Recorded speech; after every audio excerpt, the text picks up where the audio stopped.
Mind Goblins. What's up, Steve? Welcome back. We took a week off. It was a nice week off. How was your week off? It was all right. It was pretty good. Went up and saw my sister. Oh, So that was nice. Mm-hmm. That's cool. Yeah. How about you? Yeah, mine was good. It was very chill. Yeah. We just kind of hung out with some friends, family. Ate some food, played some games, had some fun. Yeah. What else do you do on like Thanksgiving? You just hang out with family and friends. Yeah. Argue about politics, I guess. I don't know. Yeah, that's most families. Just That's the meme. every year. There's that one I saw like a TikTok the other day where it's just like a father and a daughter promising not to argue on Thanksgiving, and both of them are just like they're like neck veins are popping. They're like trying to like avoid anything that's gonna cause a confrontation. It was so funny. That's what I feel like it's like for everybody every year. Yeah. Also, we're doing a little bit of different format. There's no drawing this week. No. We're switching things up. Testing it out. Feeling the waters, so to speak. Yeah. Gotta let us know how if you like this or the other one. Which one do you like more? We're trying to feel it out for ourselves too. Yeah. Leave a comment. And like and comment and subscribe. Cause I feel like the drawing can be a little distracting for like a conversation, Yeah, like there's another channel I follow called Drawfee, and they draw and they talk and they goof, but they have more people on at the time, and so like one person is drawing and they have like 2 or 3 other people that are goofing around on it. So I think it works a little better that way. Whereas like if it's just us, one's drawing and then the other's talking, and like I'm drawing but I'm not really paying attention. You know what I'm saying? Yeah. It's harder to have a conversation, like one of us is just kind of rambling while the other one is just like drawing. And it's like the back and forward is kind of nice if we're making like cool stuff sometimes, but I don't know. Yeah. It doesn't work. Steve. All right, so you ready to jump into the first topic? Yeah, let's jump into it, man. What we got? Let's do it. Some people are upset that Steam is making them developers disclose that they use some AI assets in their game. Oh, why would they be upset about that? Well, let's find out. So, Epic Games CEO Tim Sweeney, on Twitter, he comes out and he says the AI tag is relevant to art exhibits for authorship disclosure and to digital content licensing marketplaces, where you need to understand like the rights situation. And it says it makes no sense for game stores where AI will be involved in nearly all future production. I mean, that's just assuming, really, Yeah. Assuming, the AI bubble doesn't burst first off, or like things don't actually just lend that way for digital storefronts like this. Like that's a lot of like, he's forward thinking, like way far ahead. Well, and then this guy says the obvious. He's Benji Game Dev. He says this heavily implies Epic are using AI coding tools for their latest Unreal Engine. And he comes back and he says, not true. I just hate to see Valve confiscate ever more opportunities from small developers by facilitating new categories, cancel campaigns, and review bombing. Steam used to just facilitate downloads. Then they foreclosed on payments, the price competition, and then crypto, now AI. It's kind of a lot to unpack, but let's focus on the AI stuff. Okay, I like and this tweet is by Benji Game Dev. He's working on a game I actually really like right now. All handmade stuff by himself, which is, by the way, very impressive. But he's right. Ultimately, this implies that Epic is using AI right now in some way, shape, and capacity. And we've seen that from Fortnite recently. Some of the AI or some of the art that's been shown off in the most recent season has looked a little AI-ish, or either it's been AI generated or it's been touched up by AI, or vice Mm. versa. We're Or not AI sure. generated and touched up by a regular artist. Absolutely, yeah. We're not entirely sure right now. There was a whole controversy online about that not too long ago. Um, so this doesn't surprise me that Tim Sweeney here is, yeah, everyone should be using it because that's where also my money is too. Yeah. He's like, I've invested in this. I've invested, therefore you should be too. Like Yeah, everybody. but he said, but Benji Game Dev says Mm, that this implies that Epic is using it, and Tim Sweeney says, no, that's not true. So it's like, is he lying, or because people, because he knows that AI use, generative AI use, is unpopular, or mm. is he telling the truth? Well, according to the second half of this tweet, which is therefore according to Steam guidelines, any game built with Unreal Engine must declare the use of Gen AI, which would be also like any coding that's used in the game, in the Hmm. engine, even, right? Um, and so I think that's a way for him to backpedal and say, no, you don't have to list every game that's on Steam that uses Unreal Engine has generative AI in some way, shape, or form, because that would affect every Unreal Engine game on Steam, like or at least Unreal Engine Right. 5, the most recent one. And that's a lot. Yeah. That's a lot of money taken away from them from bad publicity because the AI is unpopular, or generative AI at least. Yeah. Well, that happened back in November, that Mm. that thing. But more recently, no, wait, this Ooh. happened in November as well. Just looking at the dates. Well, it was all recent discussion, right? Makes Yeah, sense. oh, I saw it recently. I saw it this week, whatever. Okay. All right, so then this guy, I don't know who he is. He says the Steam and digital marketplaces need to drop the made with AI label. It doesn't matter anymore, which is questionable. Okay. But then the Valve artist, one of Valve's artists says this is like saying food products shouldn't have their own ingredients lists. And consumers should have the information to decide whether or not they want to consume that media. Which honestly, I feel like that's really more of a middle point. It's like a compromise ground already. Because like the other end of the spectrum is Hmm. just ban your AI game. Don't allow it at all. Hmm. But they don't want to like outright ban everything that's AI or generative AI. They're letting the users No. decide, which I think Right. holds like a higher point of, well, we're giving you the option to make a choice for an informed decision, right? Right. Because it's That's the clearly middle ground. unpopular. It kind of works out better for Steam and for the users overall than just outright banning it or just letting it run free with no tagging of any kind. Well, and Uh, it lets the developers play around with the AI and see what works and what doesn't. So yeah. I love the yeah. reply here from uh this guy, which is like, food you eat and can kill you. It applies to your house and catch fire. It's like, I'm not afraid of the label Yeah. personally. It's like, yeah, that's food you eat can kill you. That's why there's the label. Like, you're gonna eat a food that has like red Exactly. dye 40. He just made his point. Ooh, That's why cigarettes are labeled. Like beer is labeled. Don't drink it if you're pregnant. absolutely. So, Yeah. but he's saying that like that's why food is labeled, but not AI can't kill you like that. So that's why it doesn't need to be labeled. But then the Valve artist comes back Not and he yet. says, "Well, it's good to know if your clothes or coffee are being produced by child labor or organically produced or other Mm, things like that." And then he gets off Twitter and he goes to LinkedIn and he backpedals and he mm, says, "As it currently stands, Valve's themes made with AI net is so wide it catches any developer that uses Unreal. Google Suite, Slack." Adobe products, Microsoft Office. He says it's unfair and lacks nuance.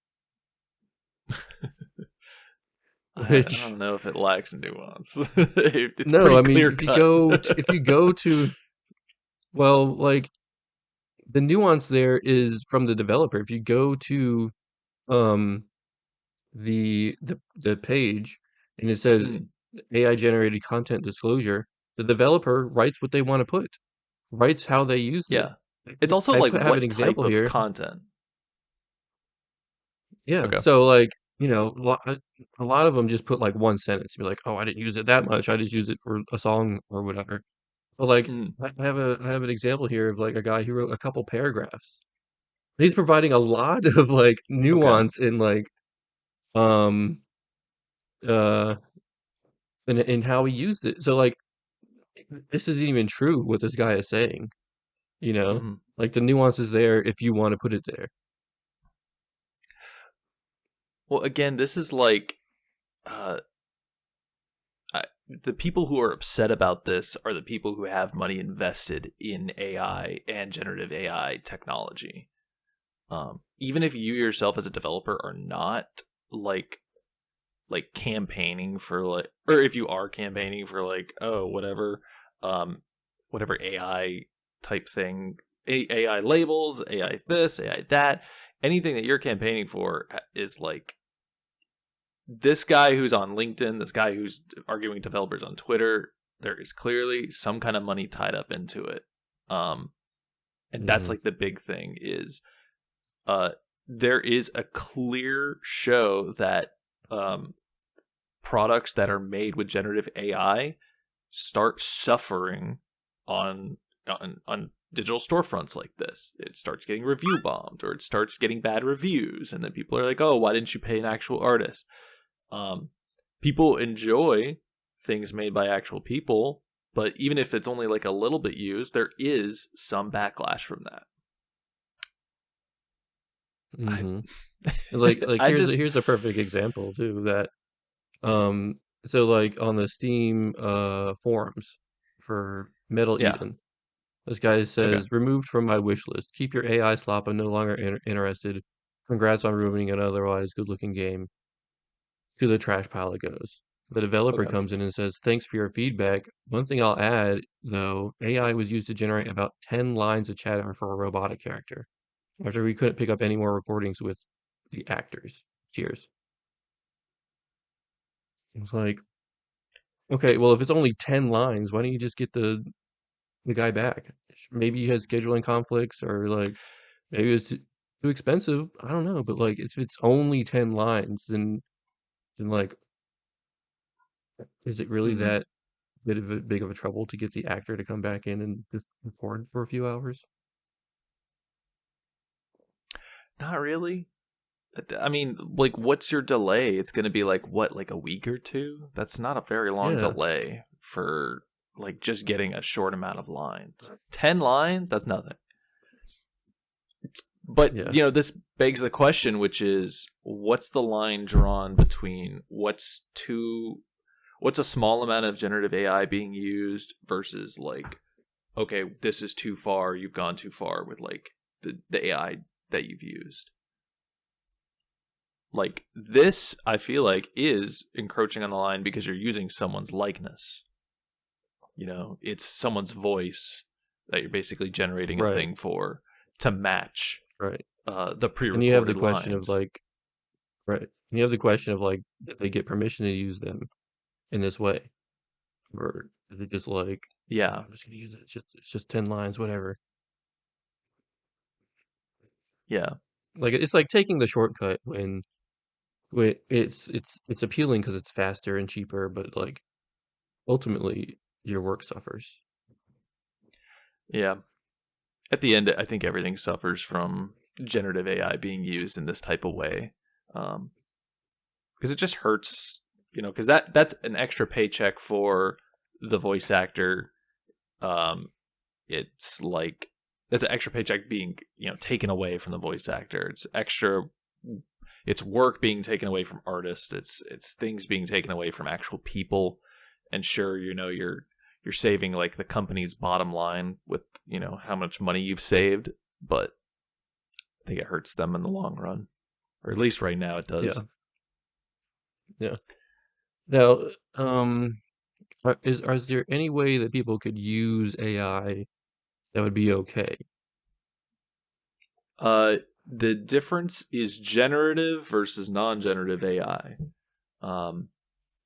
Generative AI is okay. They're pooling from a source of data to generate a brand new image that's based on current images that are in the pool, right? Same for voices, Hmm. for video, for whatever else. But AI is also used as a learning machine to help with programming that's not coding specifically, but to like, oh, I need to calculate this vector so that I can code this thing right. It's like, okay, well, it can be used for that. I think of the what was it, the second Spider-Verse movie, where they said they used an AI model, an LLM, to help render certain things, certain frames correctly, because that used so many different clashing art styles and the such, and to get them to all work together, they pretty much got like certain characters that had like weird outlines that had to change every frame. They used an AI to basically just like, oh, it's gonna mess with the outline every other frame, just so Hmm. it looks like it's fluid and moving. That's a Yeah, so something tool that that's being improves. used to enhance. Yes, that's it. Yeah, something that improves your workflow. Absolutely. Or there's this other thing that like um coders, they have this term called vibe coding. Have you heard of that? I loosely, Yeah, so is that when they have I heard like of the that AI pretty loosely. much do it for them? Yeah, pretty much. Like they'll type it into the AI and then they'll come back with like the vibe code and then they'll just plug it in, right? And then they'll be like, it's like, and then like it works or it doesn't, and they'll like do some trial and error, blah, blah, blah, blah, rather than like actually thinking and learning about the code. They just kind of like, "Oh, whatever, let's see if it works," and they call that vibe coding. Hmm. Um, Maybe that works at like some of the lower levels, like vibe coding stuff like Hmm. that. But like if you're like trying to like polish something, I don't know. I'm not versed enough in like coding to like know for sure, but like maybe not. Now I've heard of a couple examples of like vibe coding for uh like applications and stuff like that. You're doing that from scratch, where like you basically have to rewrite the entire thing just because like, oh, you're trying to polish it up. This program that the AI basically put together for you, but um, you really can't without like the entire thing breaking down, and at that point, you're basically just like rewriting it from scratch. Uh, that's probably not the case every time, but that's what I've heard in certain situations. Mm, okay. Well, did you want to see some of the comments on like this one where the guy was like, "Oh, it's only 10 lines," from Yes. the What do Reddit? we got? All right, so let's see it. What's Let's Reddit open up the saying? link. I'm always asking, wow, what does Reddit think about this?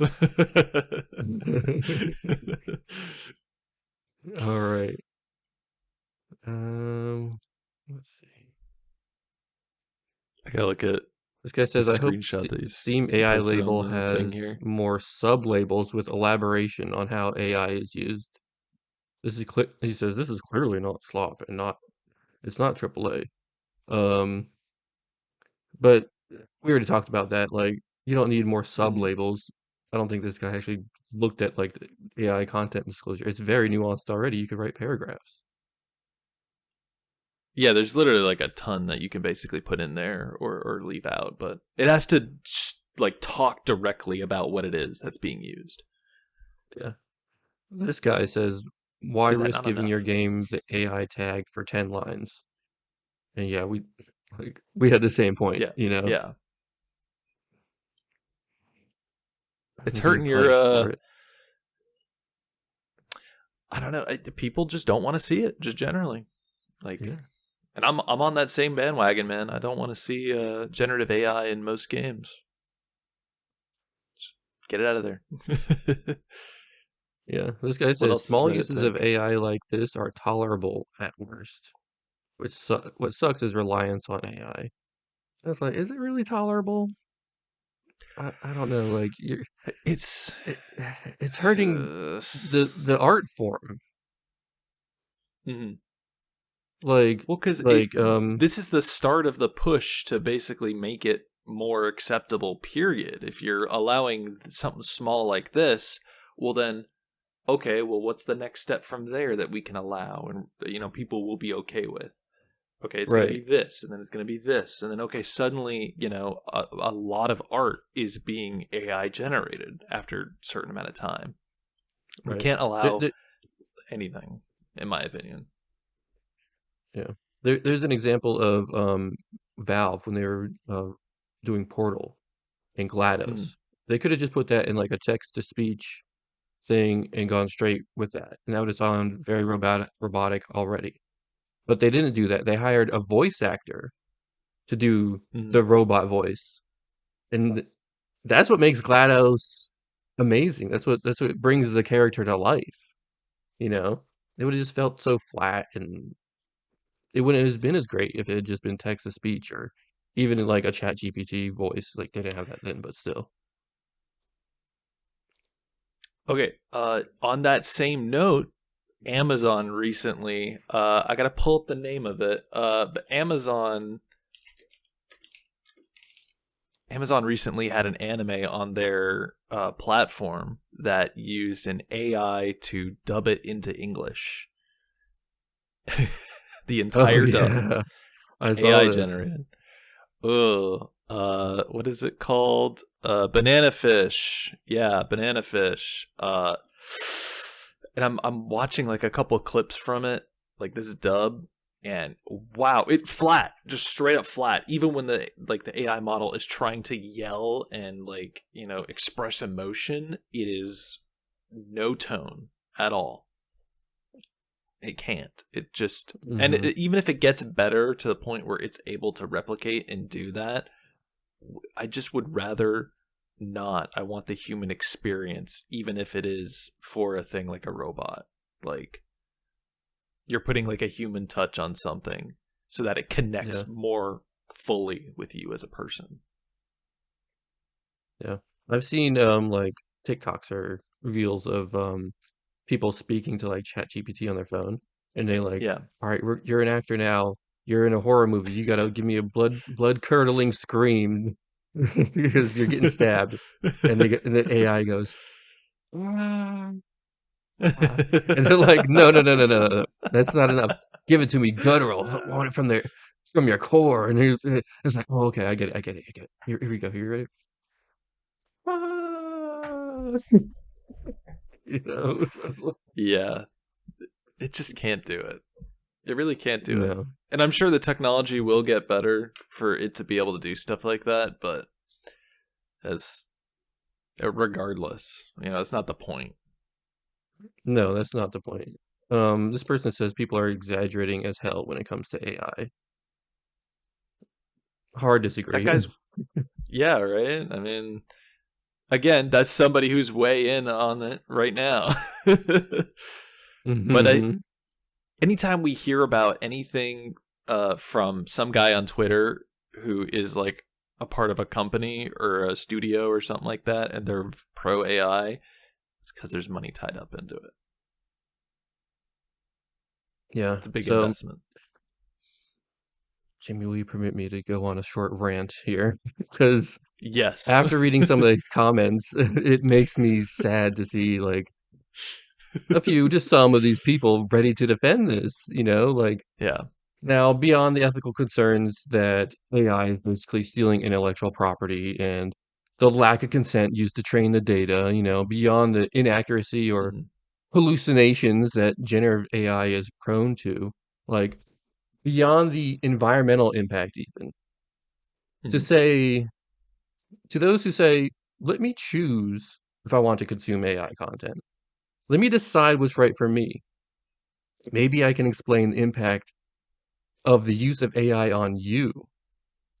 Firstly, let's be clear. This isn't about some impersonal robot, right? The bosses that use AI are exploiting you.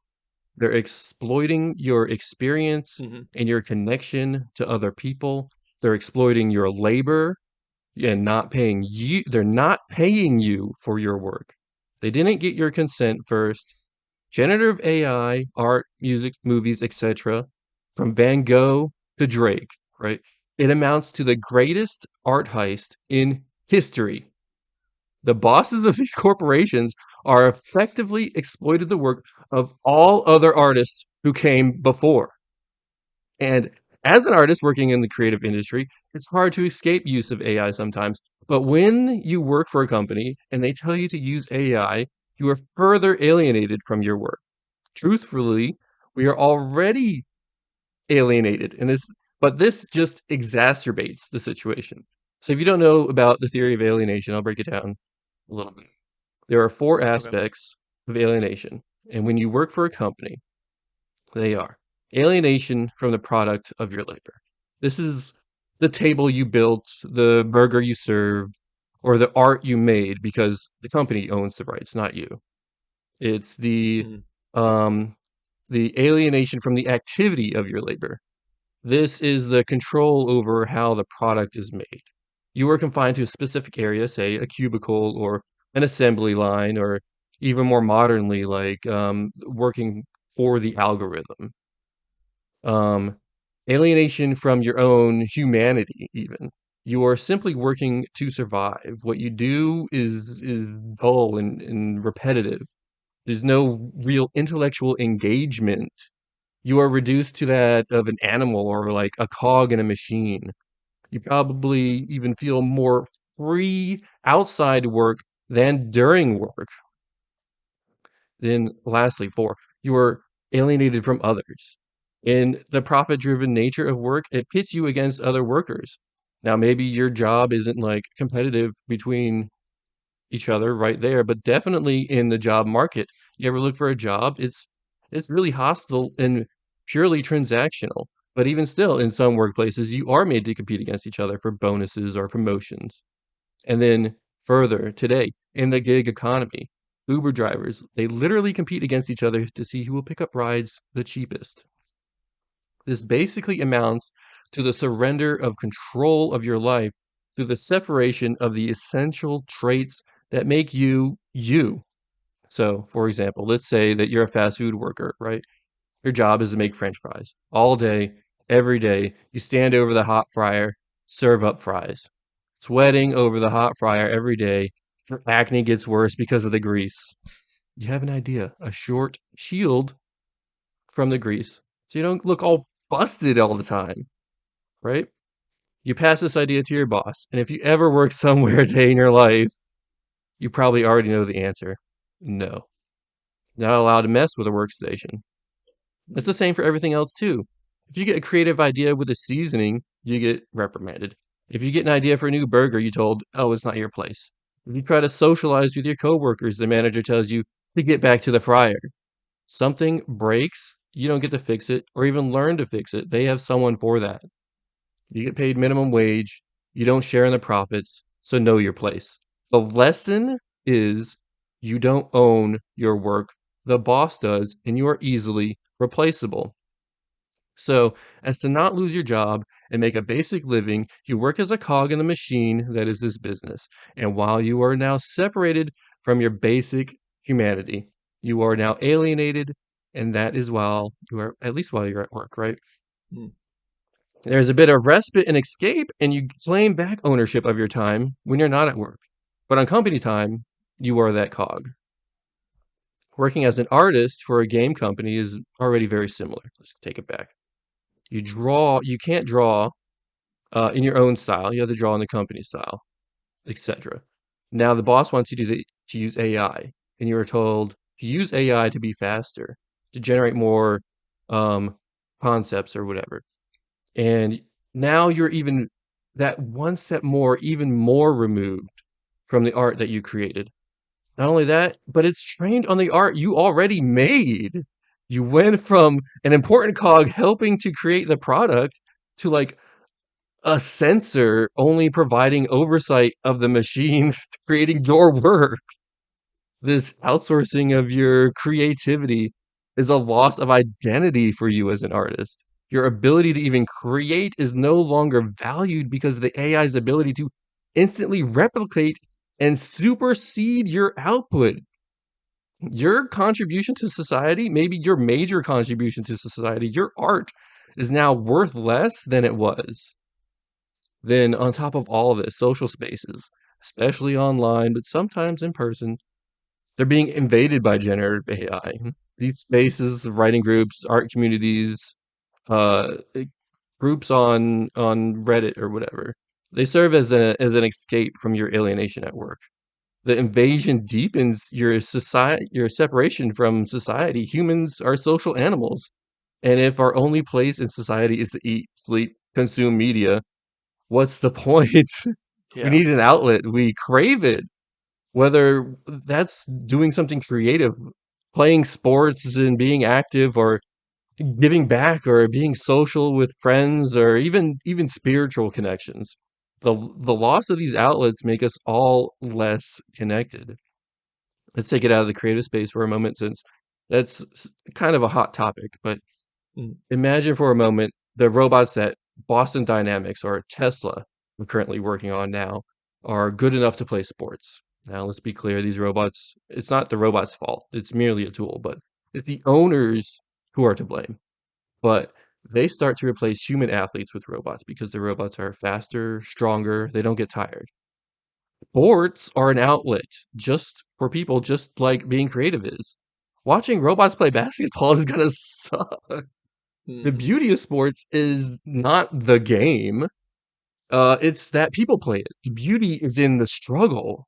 That's why at the Olympics, they tell you the background of the athletes and how they got there, because we need to understand that struggle to get how they got to the Olympics to fully appreciate their accomplishment. If we lose that, we lose what really makes sports great. And eventually the game will get distilled down, the struggle will be squeezed out, the robots will play the same. It's the same with art. The reason art has meaning, the reason art makes you laugh or cry or shocks you, is the human connection we all get when interacting with art. Even now, we are already two steps removed watching TV and movies because of the medium we view it through. The first step of removal is when we watch it on a screen instead of in person. This already makes it impersonal, but the second step of removal is actually binge watching. Gone are the days when you would watch the same show at the same time and you would come to work and you would discuss it. No, now you watch it on your time. You get spoiled by early watchers and it hurts your experience. It makes it worse. When I saw The Lion King in theater, it was my first time going to the theater. My first time watching anything live and in person. I was filled with the anticipation and excitement because I heard it was a good show. Um, but as I sat there in that dimly lit theater with hundreds of people around me, I was not prepared with the feelings that came overcame me as the drums started and the circle of life filled the air. Ah, cigüeña, magabi, kababa. Those animal actors, they paraded down through the aisles, rushing past me toward the stage. I felt a connection I haven't felt since. The tears, I had tears streaming down my face for the whole first act. From then until the intermission, I was locked in, Jamie. Yeah. And AI can never replace that. So, to the person who would choose AI art over human created art, why would you choose to cheapen that connection? Why would you choose to let your life, your experiences, be cheapened for profit? That's beautiful, man. Thank you, Jamie. Thank That's a you. beautiful sentiment.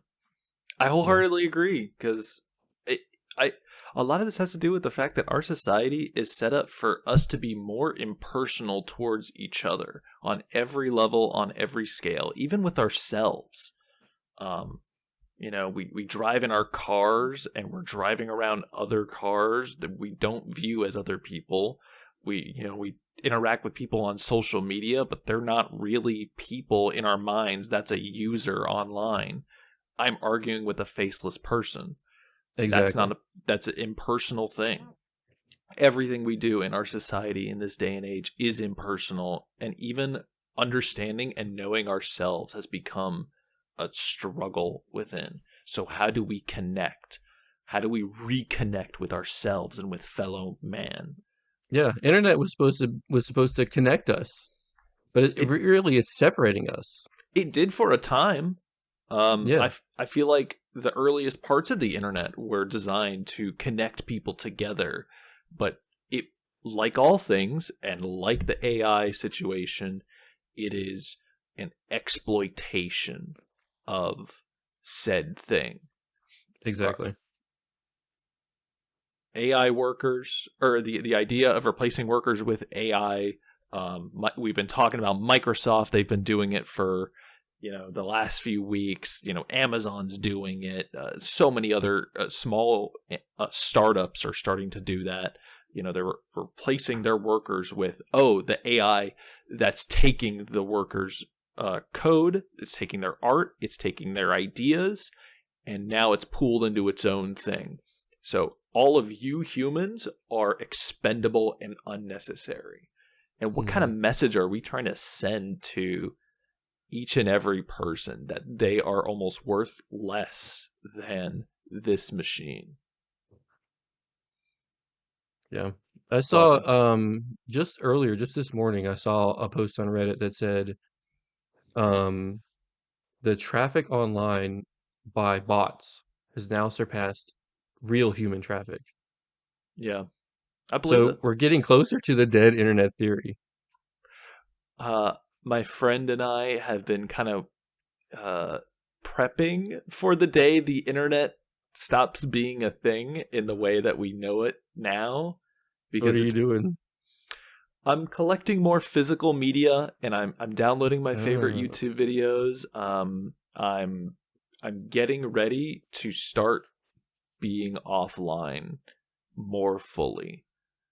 Um, and it comes with almost everybody you interact with on so many other sites are just like, okay, well, that's a robot, or that's a thing designed to yeah. not have me interact with it or interact back. They're, Sometimes I'll be on Reddit and I'll see a comment and I'm like, that's a Chat GPT ass answer. yeah. I'm like, that sounds like just like Chat GPT. Like, get out of They here. put the like long hyphen in there, not the regular one on a keyboard, but like a uh, like a full one. It's like, I don't know, yeah. buddy. Or like, you know how Chat GPT talks and like someone will ask a question and then they'll be like, it won't be like, oh, that they won't gas you up first, but they'll be like, they'll break it down. They're like, here's what you need to do. And they'll give like 3 points. And it's like, Yeah. no, that's a Chat GPT ass answer right there. You're a robot. You're not real. Yeah. uh yeah, so I've been collecting some physical media. I'm collecting CDs. I'm getting ready to get off Spotify. Um Spotify Wrapped just happened, and that was my sayonara essentially to Spotify, because I'm not going to resub for this next Yeah. foreseeable future. I'm downloading all my music. I'm buying Spotify's actual big onto albums. AI now too. Well, yeah, that's The part of one of the music and things. not just people uploading AI music, but like they're using AI to like curate lists for you or whatever. They have a DJ. I forget Exactly. what Yeah, it's the called. DJ.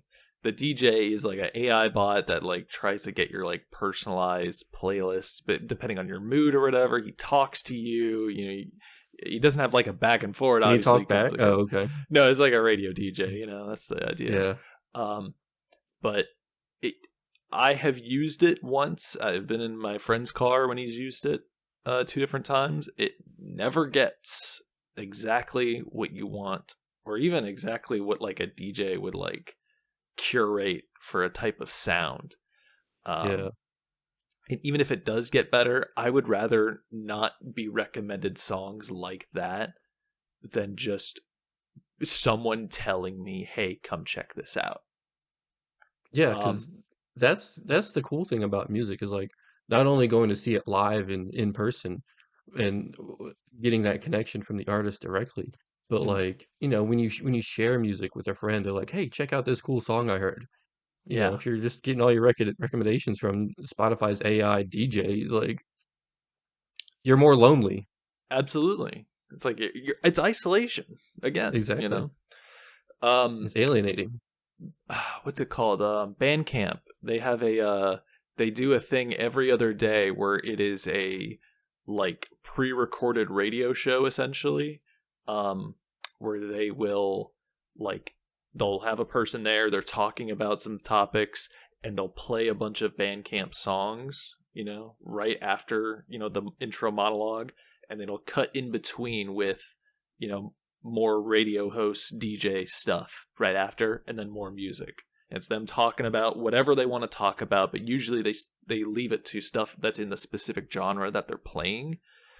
But I've been listening to that more like recently than anything else, just because wow, I'm getting a real person's recommendations.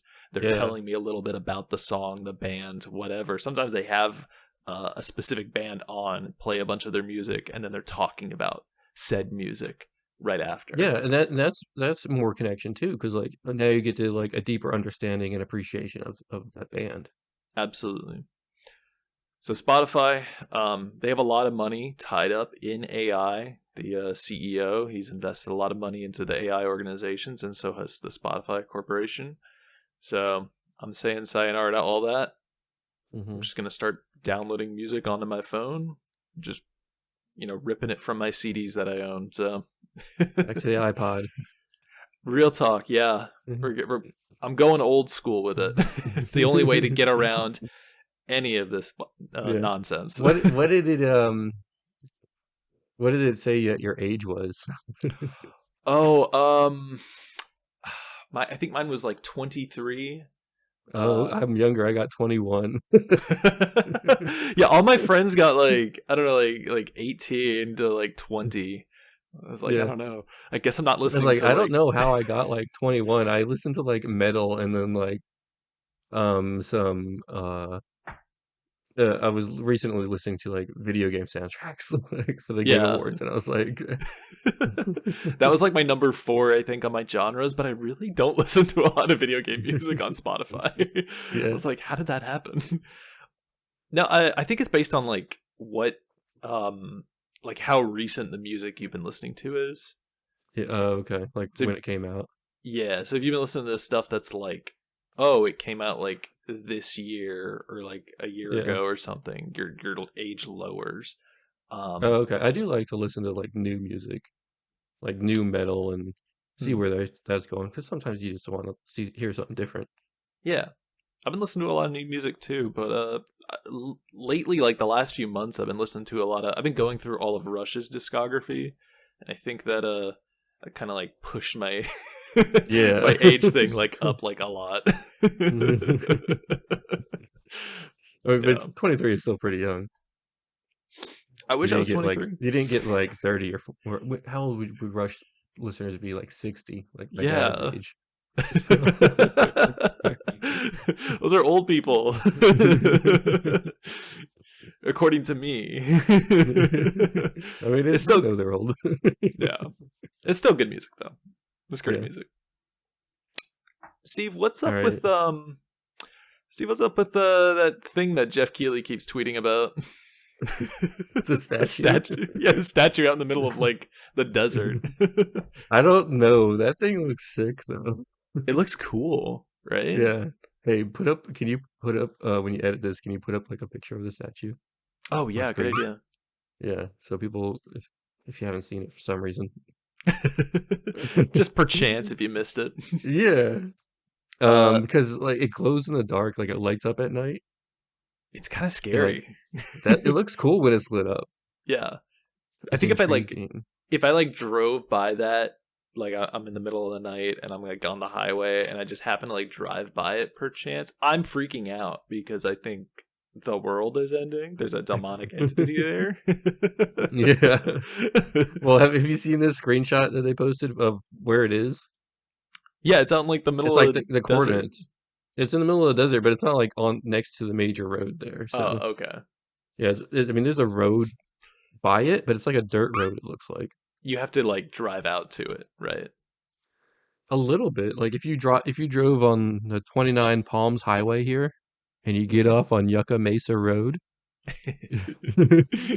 you can turn on this dirt road and find it Oh, wherever that is. so I've got an image pulled up on my other monitor here. What's in this image, and what do we think it is? Okay, well, I see a crocodile. Hmm. There's like a lot of dead skulls, zombie guys. Is Looks that like a like a suit of armor. is that like a bear that's up there? A Kind of towards the bear. top. Oh yeah, that kind of looks like a bear head. Uh, there's a lot of dead guys. There's some dudes in armor. It looks like. Um, there's a weird door. It looks like in the middle, right? Oh, you think it looks like a door, like it's about to open? Yeah, it kind of looks like. Well, it's got like a crease down the middle, right? Yeah, yeah. When I first saw it lit up, it reminded me of like Tyrael, like his wispy wings or whatever from Diablo. Oh, oh, yeah, yeah, yeah. Yeah. And so I was like, oh, what if this is like for Diablo, but like corrupted Tyrael is like red and Ooh, stuff. That was that'd my be first cool. thought. Um, but apparently I guess this reporter Jason Schreier from Hmm. Bloomberg knows what it is, and he's been debunking some of them. And so Okay. he debunked that it's not Diablo 4. Ooh. I thought Yeah. maybe it was I saw like a screenshot that showed some stuff from God of War Ragnarok, which was the crocodile, um the bear thing up at the top and something else, and I was like, "Oh, maybe it's like a new God of War thing for like the next game." Yeah. It's like Like a that big would make sense announcement. too. But apparently the Santa Monica director, he said it's not the God of War. So what is it? So some people were thinking Elder Scrolls 6 because they have some demon stuff. And the same reporter, he debunked that too as well. So we have no idea really what it Yeah. is. I We mean, just it know could what be it isn't. Doom, but Doom just came out with a game. So I don't think it's Doom. It could be the announcement for the next Doom, right? I mean, sometimes they do announce games like far away Mhm. enough in advance that like, especially Elder Scrolls 6, that was how many years ago? Like, I've forgotten. It's gone. yeah. But like, what if this thing doesn't just light up? What if it actually opens up? That's what I'm saying. It's like a door. It But opens up, and you know what yeah, happens to it? You know what happens when it opens up? the guy comes out. Yeah, you know who walks out? Two steps, one foot after the other. It's Hideo Kojima. That's right. This is the new Death Stranding game. I don't know anything about Death Stranding, but I'm pretty sure there's not like demons involved. Hey, you don't know. You haven't played Yeah. it. Yeah, I have no idea what this is supposed to be for. It might be for just something completely new, um, Yeah. which is likely. It kind of looks like have you heard of this game called Saros? No. It's a PS5 exclusive. I wouldn't have known about it, but I think they had a trailer for it at the last Game Awards, Hmm. and it looked pretty cool. But Okay. it kind of looks like that a little bit in some ways. Like if you scroll up to this article, Okay.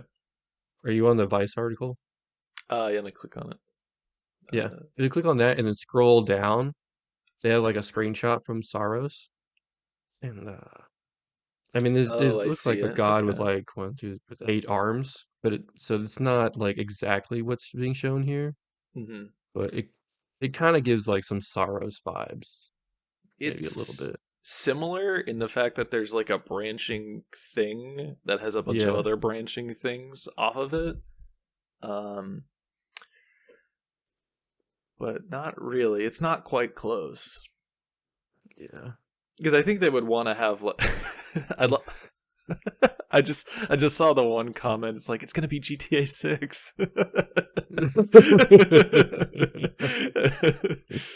Kills me. Um, Yeah. What if it's Devil May Cry?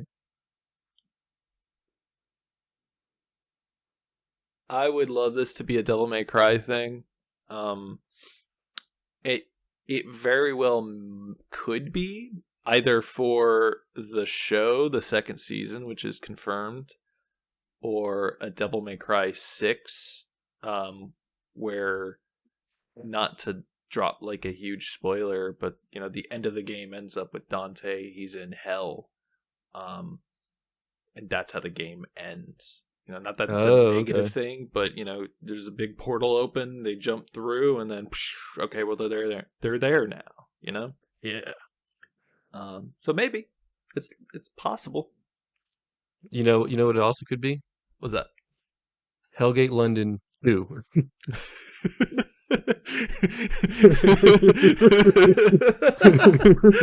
Peggle 4.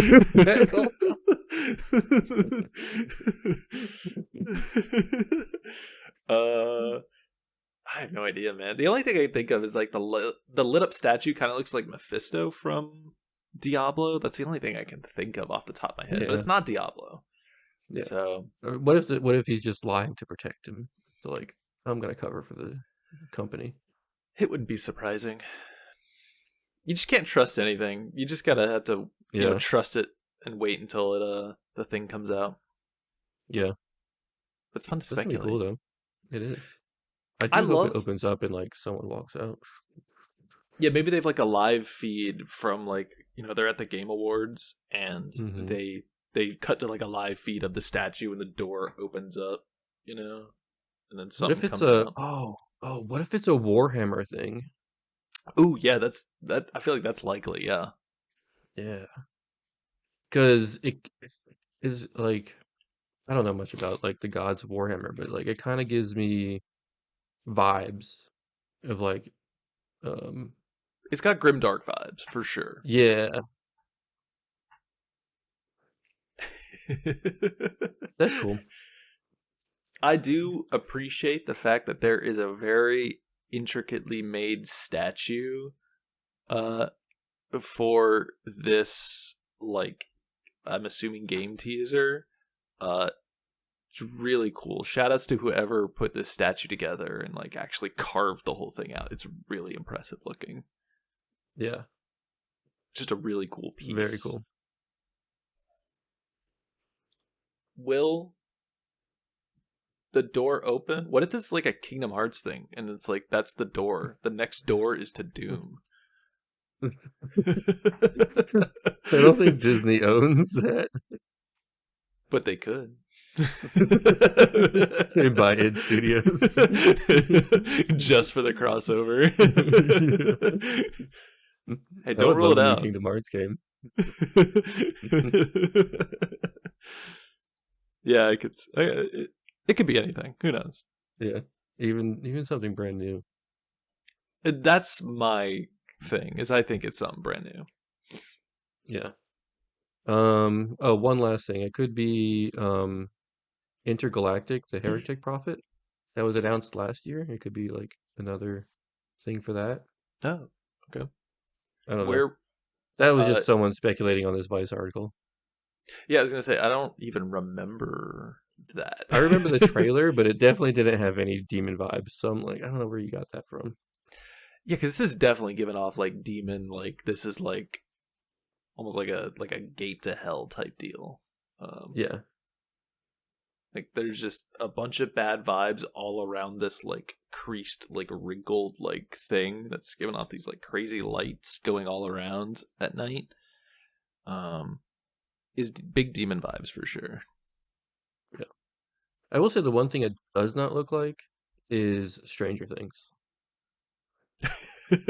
I hope, You know? I hope with my heart it's not a Stranger Things thing. Yeah. A Stranger Things game, you know. You know, Uh, they're coming out with a spin-off for Nancy Wheeler. I She's don't. gonna have her own Stranger Things type show Oh, or something.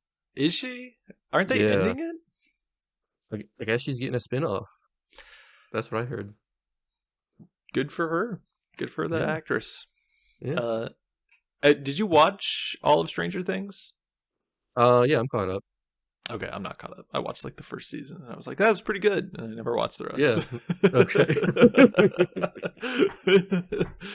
Okay. uh, Yeah. Me and my wife were really into it, and so we did a rewatch of like all of the seasons before the new season came out. mhm. And so we're caught up on like the 4 episodes, and we got the 4 more that are gonna drop on Christmas. And then we got tickets to go see the final episode in the theater. Oh, cool. Yeah. That's like a big event then, huh? Yeah. That's cool. Now, how would you feel if this was a Stranger Things event? Um, it would be cool maybe if it was like a Stranger Things game, because the only Stranger Things game I know is like some phone game or whatever. It's like a kind of like an 8-bit thing. But if they Yeah. came out with like an actual game for like, a AAA game, I think that'd be pretty neat. It's the Stranger Things extraction shooter. It's like the new Arc Raiders. We heard what you guys wanted. You love extraction shooters. Here it is. Stranger Things. I just think those extraction shooters are so boring. Yeah. You know? There's nothing that feels worse than just like losing all your progress. Like, Yeah. especially when it's like a whole night's worth of work. Like, it feels like work. It doesn't feel Yeah, good. like out when I played Fortnite for I don't know, a couple games, right? And like that's kind of like it. You'd land, you'd pick up some like uh weapons and whatnot, and you'd be like, cool, now I'm gonna go kill someone, and then Yeah. instantly I'm dead. And I'm like, that this feels like that experience turned up to 11. I'm like, I don't like that. Yeah, for real. Did you play Dark and Darker? No. It was an extraction not really shooter, but you're playing as like a bunch of you got like a party of people, or you can just go in solo, but you're like a knight or like a wizard or like a rogue or something like that, and you're in this like dungeon that technically doesn't end, quote unquote. But you're trying to escape. So you have to find like a magic portal and activate the thing, and then wow, anything that you had with you, you escape with. That game is Hmm. brutal because you will just like you'll get hit in the head by like a skeleton with a sword, and then you like fall over and you're like, ow. That's half my health. Oh, I'm dead. Yeah. Why did I take this in here with me? I just lost all my stuff. It's not worth it. It's kind of like roguelikes, but Yeah, like multiplayer version, I see the you know. appeal. It's just Yeah. not for me. Yeah. I, I'm also not a fan of roguelikes for that same reason, you know. What? Now, if you get to carry over your skills, equipment, and whatnot, and it's more of a roguelite, I'm Mhm. into that. But I'm not into like losing everything. Have you played Noida? No. So Noida is like a platforming like wizard game where you get like a wand, and you can like customize your wand during like certain things, but you're going like layer to layer underneath this mountain. Um to I don't know. I haven't even beaten it yet, so I can't even say what you're trying to do. Okay. But you lose everything and you start back with just a basic wand that's given to you. It's a random wand, and it's the gameplay loop is really fun, but like it doesn't feel like super frustrating, just like, oh, I died and I lost my like really cool thing. um Hmm. it just feels like, oh man, I died, well, I guess I feel like I can try it again depending on like the wand it starts me out with, or like what I get in the next run. you're Hmm. you're never thinking in the like present or the past. You're kind of just like, or you're not even thinking in the past, I guess. You're thinking about like the present of like, okay, well, my next run, I'm gonna see if I can try to do this. I'll go this Yeah. way, um, or even like pre-plan a little bit, but you can't really plan in that type of game. Yeah. Maybe I just need something to like carry me through each run. Yeah, Because like if I'm just like running and dying and running and dying and running and dying, it's not even like a story arc carrying me through. yeah, That's when I'm like, I played it for an hour, I'm done. Yeah. yeah. You want a little bit of progress, right? Yeah, something like even just give me a glimpse of a story, you know. Did you ever play Rogue Legacy? Mm, which one's that? It's one of the earliest ones. It used to be on the PS3, PS4, where you're like a knight and you're trying to go into this like giant castle to slay the big guy, but you got to go to like 4 different areas. Yeah. And you Yes, I die. did play this. I think Okay. I played it when I had Xbox Cloud Gaming. I think I played it on that for like a little bit. Oh, right on. Yeah. I think that's one of the straight up better ones of the Yeah. whole genre. Hades, that's a good one too. You're making little bits of progress so that Right. you don't feel bad. Yeah. It gives me a sense of accomplishment. Yeah. Yeah. I don't know. There's one I really like on the. I was gonna say on the Wii, but that's not the case. It's on the, PC and Switch and stuff. It's 20XX and the sequel 30XX. Because it's just like it's a Mega Man X platformer. Where you go through a big level platforming, you're dashing, you're jumping, you're using your charge shot or whatever, and you're gaining new abilities to go and fight another boss, right? Hmm. But it's a roguelike where you're gaining new power-ups in the middle of your run. You get random armor pieces, and the armor pieces that you get are random. And you get to the end of the level, and it's like, oh well, you can get the power, but if you don't like this power, you can just get this other thing, or get some money, or this or that. So I think that incentivizes. It's like, okay, you don't really get like permanent upgrades in the same way you do other roguelikes or roguelites. But it's just so fast paced that like it doesn't really matter too much when you just die and you're like, okay, I'll just start over. So if you like Mega Man X games, play that one. Okay. Cool. Steve, Yeah. if you're playing an RPG,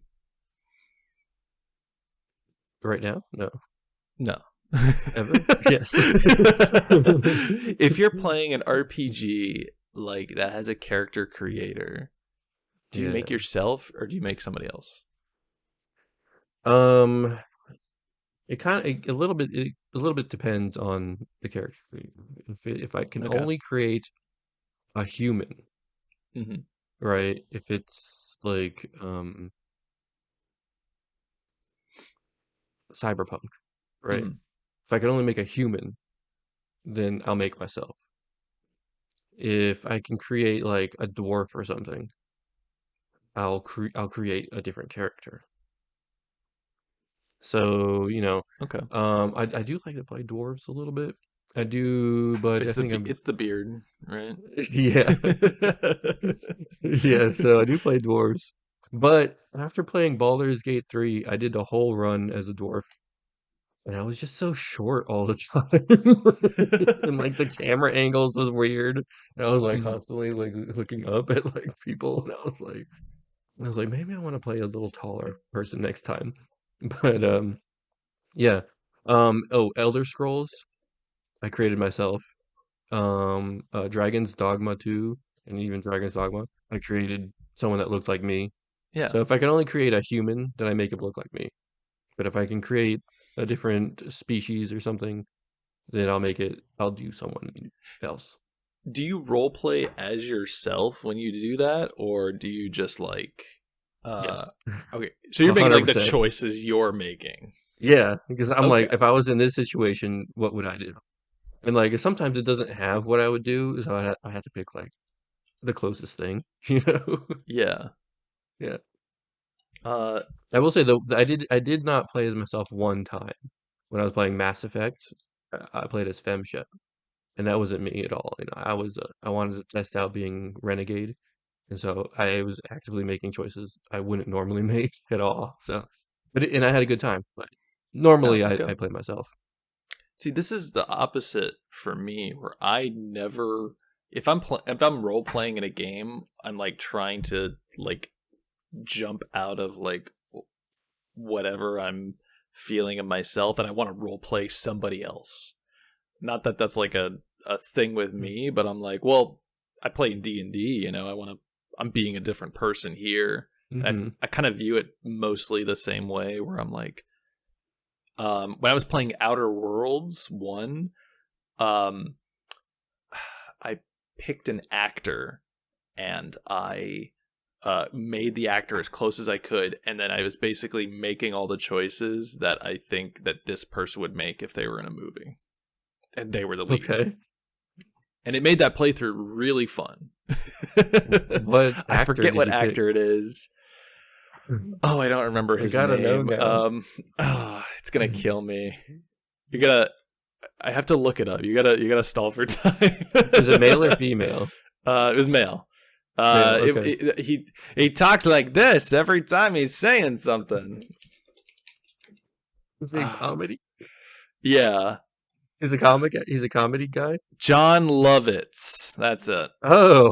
So I was pretending to be John Lovitz. So the idea is that he had like a weird amount of charisma, but he kind of had like low int. And so he would just go around, and every time I would have a dialogue option, I'd pick the funniest one, and I would like act it out and say it in the John Lovitz voice.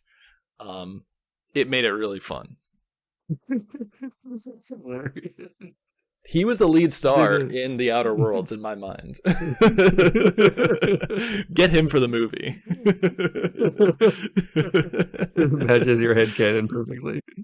Yeah, perfectly. They have to. So this is a movie for Jamie. Thank you, John Lovitz. The Oscar is going to you for this movie. All 12 of them. Now, is this a regular thing you do? Is that you pick an actor? Not really. That was the only time I've ever thought of doing it. Oh, okay. But like, because you really can't do that in like Fallout or Skyrim. You don't have like enough. I think John Lovitz in Fallout would be perfect. He would be perfect. There's just not enough character customization in those games generally to make that happen. The Outer Worlds was just good enough. It was good that I could make him. Yeah. Yeah. I might try this next time I do play an RPG. Awesome. It's a good idea. It makes it really fun. Yeah. Okay.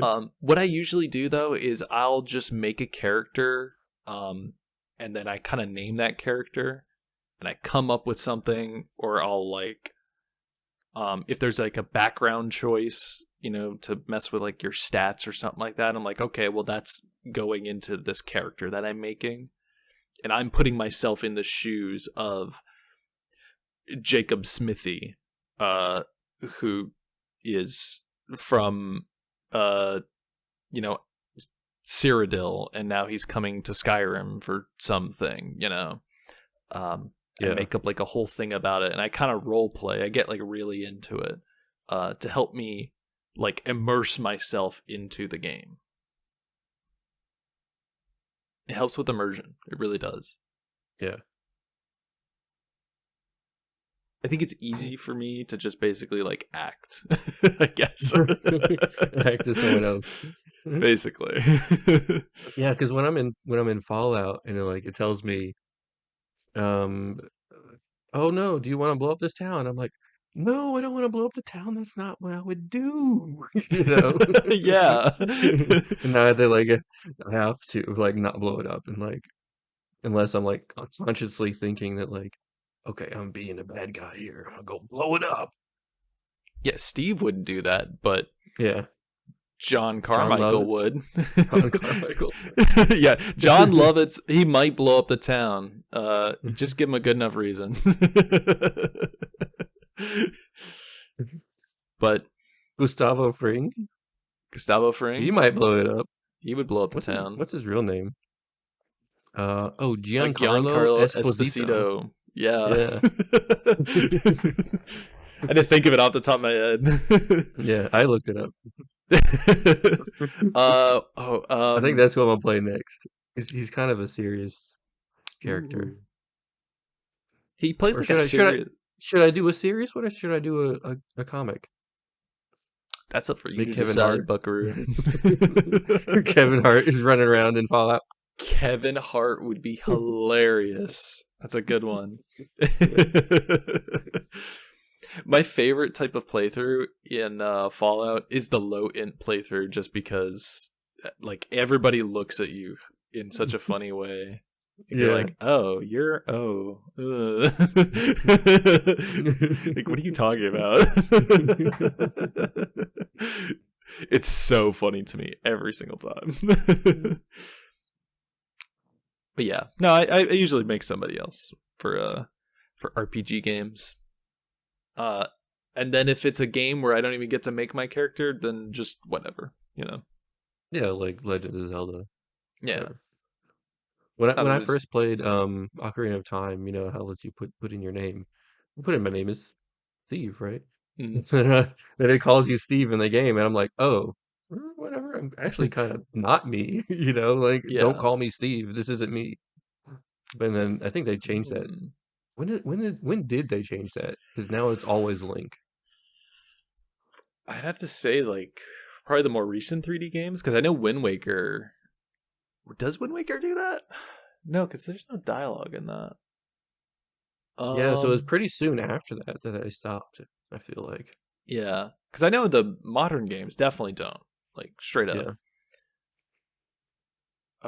No, because they still do that. Twilight Princess does it. Skyward Sword does it. Oh, Um, maybe I just maybe I just started calling myself Link. that's fair. Yeah, that's what I would do. I think that's what I started doing whenever like a new Zelda game would come out. I would just be like, Hmm. "Oh, I'm just Link," just Yeah, because I want to be immersed a little bit. right. Um, I do but the same thing. anytime I'm going back to play an older one, I'm like, "Oh, You'll be like, whatever." I'm dude, and it'd be like, yeah, hey. The owl was like, dude, what are you doing here, or whatever. yeah. It makes me laugh. Yeah, that It's really silly, dude. Dude, you have to save Hyrule. yeah. What about in Pokemon where it doesn't, in games where it doesn't like give you a lot of choice, but like kind of gives you a little bit? So like Pokemon, like it lets you choose like your gender and skin color, but like not much after that. What do you do there? Um, I do it differently each time. I usually don't pick the same thing every time. Um, most recently I went to go play like Pokemon Emerald not too long ago, and usually I pick May, but I picked Brendan this time, and my name is Jambo. Um, that's kind of it. I just I do things differently. I like to switch it up anytime I'm like Okay. going back to like So an you're old never thing. constantly playing yourself in the situation. Yeah. I Okay. think there's like one or two times, maybe that I've played like Jamie in an RPG. But no, I think it's like Animal Crossing usually. I'm like, Yeah. I'm Jamie. Stardew Valley. Yeah, stuff that's very light. You know, Yeah, okay. don't put me in a moral quandary. All right, that's all Yeah. I'm saying. I'm not here to save everyone on this sinking ship. I'm here to grow turnips and That's right. make bells. I'm no Chris Redfield, all right? It's not Yeah. happening. Oh man. Steve, Yeah. uh I just finished this game not too long ago. What did you finish? I finished playing this game called Moon. Have you heard of it? Oh, yeah, I think you told me a little bit about it. It's pretty cool. Yeah. To give you a little backstory about Moon. It's a PS1 game from like 1995. It's like a mid to late 90s PS1 game. Didn't get an English release, well, Japanese only. And the only way I even heard about it was recently, I want to say within the past like 5 or 6 years, Toby Fox in an interview said that Moon was a big inspiration for Undertale. Oh, so I now lo- you're just getting around to playing it? well, it just I'm getting to that, which Oh, okay. is because of Toby Fox saying that in an interview. Some of the original developers that worked on Moon said, "Hey, wow, that's awesome.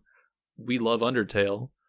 Let's bring it to modern platforms and give it an official English release. Yeah. So that's what they did. So you can play it on PC, Switch, and all the modern major platforms right now. Is it similar to Undertale? It's similar in that it's quirky and weird, but you're walking around a big RPG world, and you're interacting with people that are very strange and odd, but you're showing love to them all the same. Oh, okay. You're not really doing like combat or like, oh, I have to spare this person, quote unquote, or I have to like fight them. You're kind of getting the aftermath of battles specifically. What do I mean by aftermath, Steve? Well, let me explain. Okay. So Moon Begins, the title screen, by the way, is like a TV with static and a PS1 plugged into said TV, but not turned on yet. And you starting the game is the game begins, and it's some Final Fantasy parody for the most part. You name your character, the hero of the story, and you're in the castle, and you talk to the king and the royal consort, and they give you your goal, which is you have to go out into the world and slay the dragon because he's wreaking havoc upon the land. So you go south, and you just keep walking south until you come across a slime. And you hit that slime for 1 damage, and that slime hits you for 1 damage. And you hit that slime for 1 damage. And you hit that slime for 1 damage. And then it hits you for 1 damage. Until you cast a spell and do like 9,000 damage on it. The game is a complete satire of, and a breakdown almost, of the classic JRPG formula. Which is to say, once you finish that little interaction, it cuts in between certain parts of the PS1 or the game that you're supposed to be playing, right?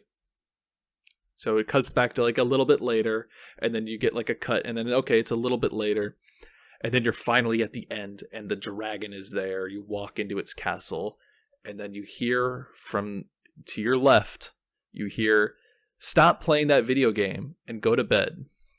It's your mom. Your mom wants you to go to bed. And so you look over to her, and you're like, okay. And then suddenly, you're pulled into the game. Excuse me. Through the TV. Through the TV. You're pulled into the game. The reverse ring. That's what Final Fantasy VIII will do to you, I think. Excuse me. So, you get pulled into the world, and you're just like a little boy in his pajamas, essentially, right?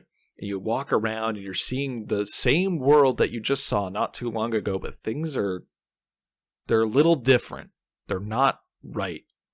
The people look a little strange. The world looks weird. Everything looks similar. Like, you can tell that this is the same world that it's supposed to be, but it's not. It's the Moon World. That's what it's called.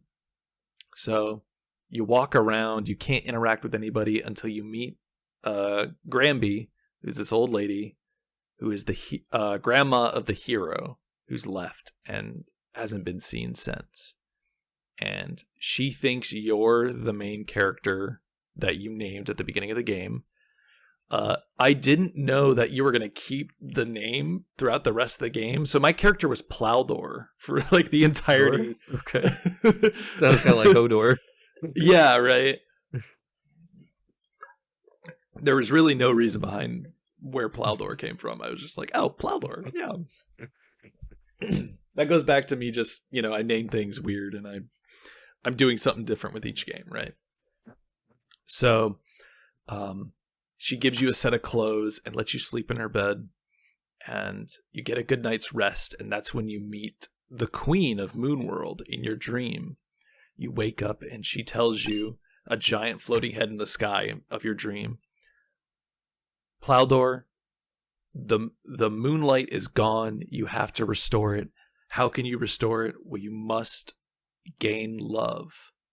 And then when you have enough love, come and see me on the moon. You have to come to the moon to restore the moonlight to the world. So the whole game, the entirety of the game is you are Majora's Mask style, running around the town and doing stuff for your friends, doing stuff for the townsfolk. You're learning about them. You're learning their daily habits. You're interacting with them, and you are growing to love them as they're growing to love you. It's all like, there's no combat, there's no fighting, there's no whatever. The only thing that's antagonistic in this game is there is still the main hero of the story who has to go slay the dragon. But here's the twist, is nobody likes him because he's going around and slaying random innocent creatures. So what you end up doing is you'll see him, he walks by the hero and he goes and kills that slime in one hit, right? Much like you were doing as the main protagonist when you were playing at the beginning of the game. But he leaves a corpse behind of said slime and walks away. And you walk up to it and you save its soul and send it to the moon. Oh. For it to come back. What does this slime corpse look like? I'm thinking like a puddle or something. Yeah, it's like a deflated like balloon almost, you know? Okay, yeah. But he's like a Dragon Quest slime looking kind of guy. And so all throughout the entirety of this game, as you're learning about people, you're going to different locales, and you're going to different places and meeting and interacting with so many different varieties of people. You get such a love and appreciation for everybody in this world and how beautiful everything is. It is a 3D, it's a drawn world, and there's so many sprites that are drawn, but there's a mixed media here because there's a lot of claymation. There's a lot of like 3D renders. Claymation? Yeah, like most of everything is pre-rendered sprites, but a lot of the character sprites are drawn. A lot of the animals that you save and you rescue throughout the game are all claymation. A bunch of the characters are claymation as well. There's even a family who are foreigners who just moved into town from overseas, and they're supposed to be like, like Americans, quote unquote. Okay. And so they're all 3D rendered as opposed to so they look different than like everybody else there. It's really funny. Okay. But it all culminates into, it's kind of spoiler territory now. I'm getting kind of deep here, which is... How old is the game, Jamie? It's like over 20 years. The English release only came out a few years ago, okay, all right? Okay. So that makes sense. Plus it kind of like spoils the main, point of the game, which is... what I gleaned from Moon is that this is a reflection of the young boy's world, his real life. And this is everything that he sees in his day-to-day in Japan, or wherever it's supposed to be. And whoever he's met, whoever he's interacted with, whoever he's seen and talked to, that's them in this moon world. Because what happens is you go to the moon and it gets really introspective on the way there. You're slowly flying in a rocket ship towards the moon to hopefully save, Moon World and all the creatures on Moon World. But you're basically racing against the hero who has to go there and also slay the evil dragon. But as you're like flying there slowly, it gets really introspective. It starts talking about like, when you're ready to leave this world and when you're ready to leave the moon world, and all the people there will all disappear, but we're or accepting and ready for that, just make sure you open the door. It was like a really ominous warning. This game, once you get there, it encourages you, it holds you so high to just please open the door if you can. But you can't.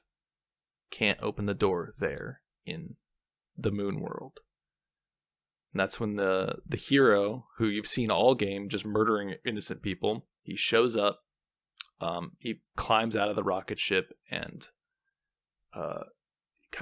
he starts killing, all the people, all the little animals that you've saved throughout the entire game. They're all there on Moonworld, they're back to life.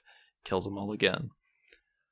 And he gets back to the dragon and kills the dragon, kills all the cohorts with the dragon, and then he kills you. And that's when you wake up. Oh, okay. And you hear your mom once again stop playing those video games and go to bed. And so you have two choices at the end of this game, which are continue, yes or no. Hmm. And that's the ending of the game. Is whether you choose to continue or not straight up affects the outcome of the game.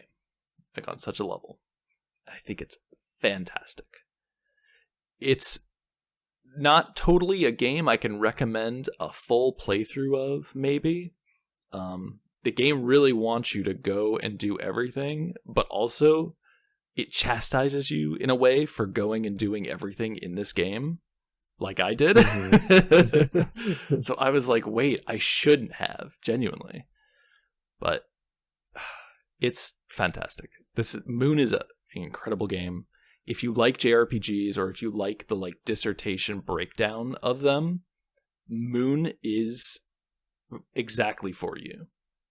It's a game that wants you to show love in any way, shape, or form, in any game you've ever played. It wants you to show love towards that world and people in it, and towards the real world and the people around you. It's got such a great message behind it. It's fantastic. But it is a little boring. It's not much of a gameplay game. You kind of just walk around and you talk to people and you catch them on Solar Day, but then you have to go back and see them on Coins Day, Okay. People are on a schedule and they, you got to meet them on their schedule. So it's kind of like a little bit of a life lesson on that. But this is one of those games that I think genuinely would have changed me if I had played it as a kid on my PS1. Yeah. So if you like those types of games, go play Moon. Yeah, sounds really cool. How much is it? I want to say it's like $20. I caught it when it was on sale. It was $10. Oh, nice. It's not very pricey at all. Yeah. But they also have a new game that just came out, the same developers, called Stray Children, that I'm meaning to check out soon, where it's like Moon-inspired Undertale, and now Stray Children is inspired of Undertale. Oh, okay. So there's like a whole recursive circle of this studio be inspiring and then being inspired of Toby Fox, which I think is dope. But that's a nice circle of life. Yeah, man. If you had to score the game, how would you score it?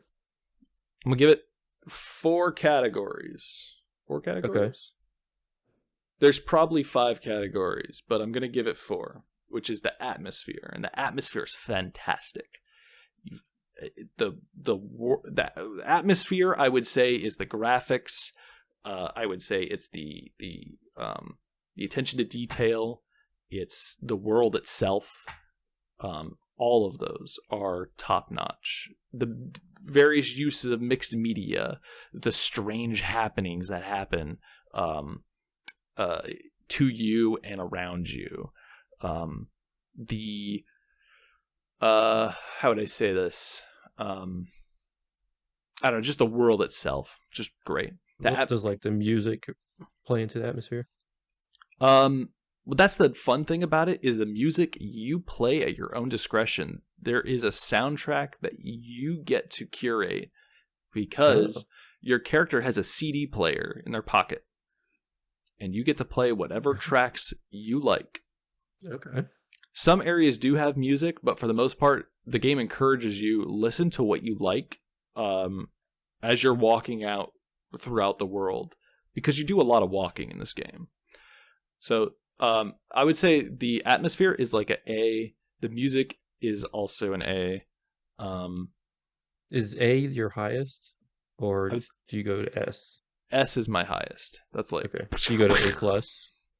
There is an A plus, yeah, but okay. I would say it's an A. Okay. The gameplay, it's pretty boring. If you don't mind just the monotony a little bit of just walking around and talking to people, there are some mini games for you to play in there, and those are kind of fun. But overall, most of your playtime is going to be just walking around the world and talking to people. So I'd say it's like a C. It's kind of boring. Just the gameplay is boring.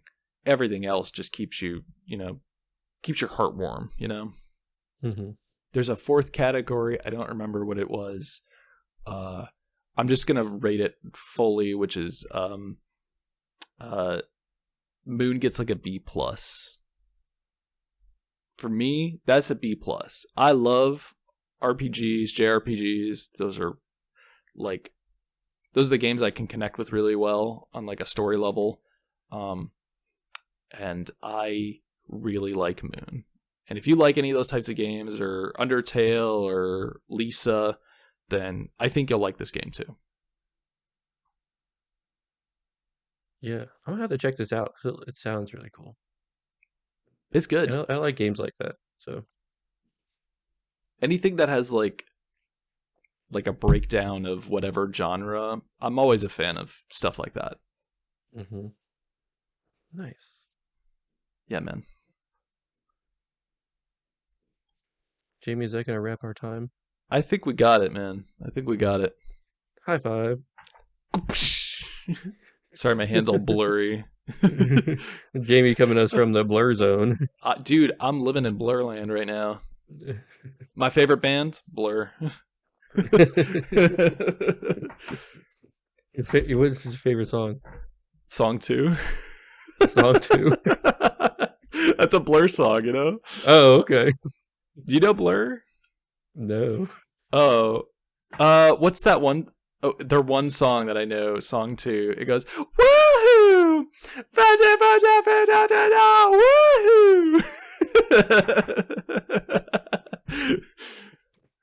That's the only one I can think of. I wonder how that came through, because for me, I guess maybe Discord lowered your volume when that happened.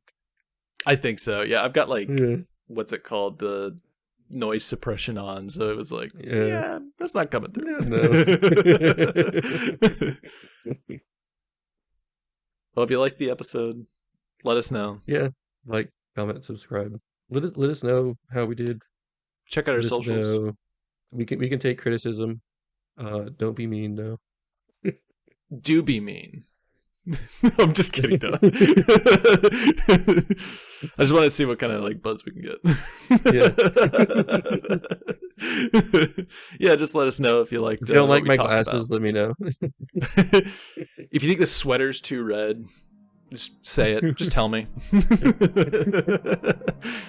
If Jamie needs a green screen, I've been thinking about it. But when am I going to use it other than just this? Yeah, exactly. You can come from us from Moon. Oh, Moon World.